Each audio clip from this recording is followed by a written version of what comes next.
E aí vem o STF ontem, mais especificamente a Rosa Weber, e vejam só, ela suspendeu convocação de governadores. Não vou comentar não, né? As investigações parlamentares devem visar a apuração de fatos vinculados ao exercício das competências do respectivo órgão legislativo. A fiscalização de verbas federais sujeitas ao controle da legalidade, legitimidade e economicidade desempenhado com exclusividade pelo Tribunal de Contas da União traduz matéria estranha às atribuições parlamentares da CPI. Textão complicado, né? Tradução. A CPI não pode investigar o uso do dinheiro. Como não pode? O próprio documento do Senado, lá no escopo, dizia mais ou menos... Isso aqui é, na verdade, o parecer do Senado. A evidência, o escopo da investigação da CPI para o que interessa a controvérsia posta circunscreve apenas a fiscalização dos recursos da União repassados aos demais entes federados para ações de prevenção e combate à pandemia. Tá lá, né, que a CPI pode investigar o dinheiro federal que o governo mandou para estados e municípios. Tá lá, no escopo da CPI. O STF suspendeu. Na mesma ocasião, a Rosa Weber destacou que, resulta claro da mera leitura do texto constitucional que o presidente da República não pode ser convocado pela Câmara dos Deputados e pelo Senado. Tá vendo aí, no mesmo texto. E Renan Calheiros, junto com seu time, estão aí pensando o que é que eles podem fazer juridicamente para colocar Bolsonaro no banco dos réus. E aí a questão da Rosa Weber, ela nega e tá indo para o STF, para plenário. Eu não sei porquê, mas eu não estou com um bom pressentimento desse julgamento.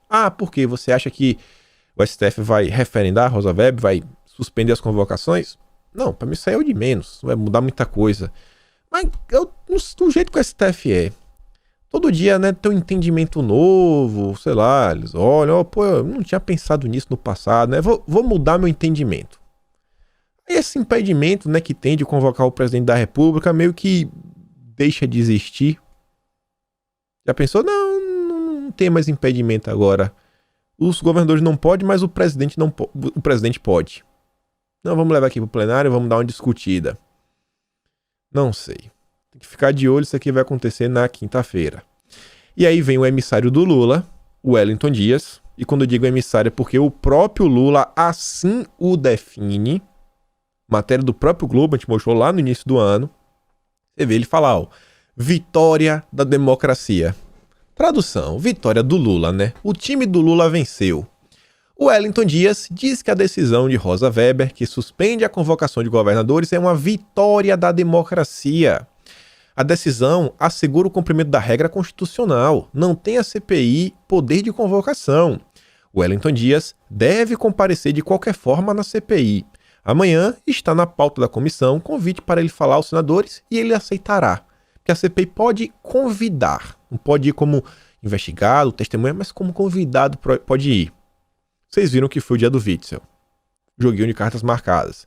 Várias perguntas sequer tinham relação com a pandemia. Era lá dando espaço para o Witzel atacar o governo. Falei para vocês desde o início que essa convocação era tudo armado.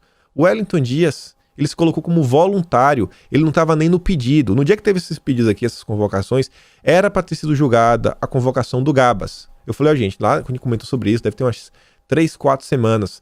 Eles não colocaram a convocação do Gabas, que estava na pauta, e tiraram e colocaram a convocação extra pauta, que nem estava, de um voluntário, que foi o Wellington Dias. Você acha que esse depoimento aí, esse depoimento do emissário do Lula, vai ser para quê? Só para desgastar o governo. O governador é coordenador da temática imunizante no Fórum dos Governadores e por isso se colocou à disposição dos senadores desde o início dos trabalhos. Vai lá para reclamar, né, tentar fazer algum lobby aí, com certeza para Sputnik. Mas tudo bem. E o Witzel? Não acabou a história do Witzel, não. Witzel vai mirar Cláudio Castro e Flávio Bolsonaro em depoimento secreto? Meu Depoimento secreto, agora que eu não tô entendendo mais nada. O Witzel será um dos principais personagens, Cláudio Castro será um dos principais personagens do novo depoimento do Witzel, que vai acontecer a portas fechadas. O ex-governador já traçou um roteiro de acusações envolvendo Castro e políticos fluminenses na área da saúde e em outras esferas do Estado. Os senhores da CPI aprovarão, na sessão de terça, a data para a nova oitiva de Witzel. A avaliação é que, depois dessa fala, a pressão para que Castro seja convocado na comissão aumentará ainda mais. Mas os governadores não podem ser convocados. Mas é bonito isso, né? É interessantíssimo isso, né? O Witzel volta para fazer um depoimento secreto. É a CPI. E depois vocês falam que é um circo e o pessoal que não, somos independentes, diversas coisas, tudo mais. Outra questão aqui que eu achei bem complicada, né? Medir as palavras. O Alexandre de Moraes rejeitou recurso de Ernesto contra a quebra de sigilo na CPI. Ah, por que você acha que o Ernesto não devia ter o seu sigilo quebrado? Não só isso. Eu acho que essa decisão aqui é mais complicada do que isso. O Ernesto ele não só foi para pedir que o sigilo dele não fosse quebrado, mas falou, ó, se for quebrar meu sigilo, pelo menos, quebra meu sigilo de forma que faça sentido com os termos da investigação. Olha só, a pandemia, né, no Brasil começa, no primeiro caso, em março de 2020.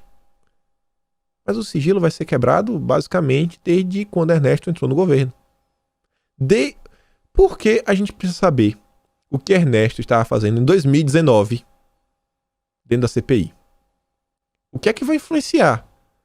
O que é que vai influenciar as informações de 2019 na CPI? Faz algum sentido? Eu acho que não faz.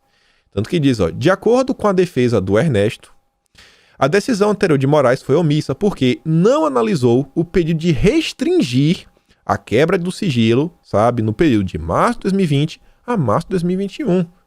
Aqui, ó, é quando eu estava no governo, lá, quando a pandemia estava. Restringe aqui, espaço relativo. Não.